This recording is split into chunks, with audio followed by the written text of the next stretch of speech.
Labai gerai, Renaldas Šinauskas nusprendė nešokti. Duojam Renaldui Šinauskui, kuris dabar bando pagerti Lietuvos rekordą.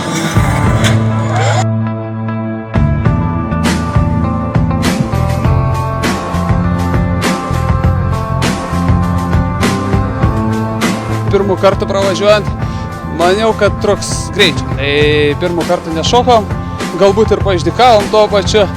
Antrų kartų jau užtikrintai su greičiu tinkamu, manau, tai primečiu, kad turi būti gerai. Ir į viršų.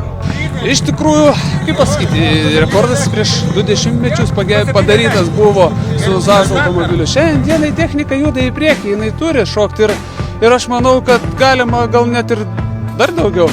Nenoriu prisikalbėti, bet ir šiaip džiaugiuosi. Iš tikrųjų, jeigu bent 1 centimetrų būtume pagerinę, tai manau truputį, sakykime, ir techniką nuvilsim, nes technika tobulėja, vyrai dirba, mašinas naujėja. Tai 2 metrai, manau, yra toks stambus patobulėjimas mūsų rekordų knygoje ir tikiuosi galbūt dar naujų rekordų turėti.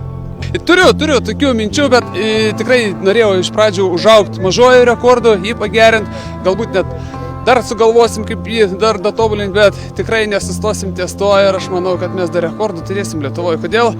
Kodėl pasaulyje daro ir toli skrenda, o mes Lietuvoje negalim. Tai aš manau, kad mes galim pasaulyje pasakyti, kad Lietuvoje, gal net ir Panevėžy mes pasaulio rekordus galim gerti. Aš nekalbu šiandien, kad tą darysim, jau imam ir darom. Ne, bet iki to, manau, galim užaugti. Galbūt net ne aš užaugs, galbūt jaunimas augs ir sakys, mes pagerinsim to Šinausko rekordą ir įrašysim į pasaulio Gineso rekordą. Kodėl ne? Tai yra graži idėja, manau, ir aš už tai, aš net palaikyčiau ir galbūt, jeigu galėčiau, tai prisidėčiau savo patarimais, kas nori gerinti net pasaulio rekordus.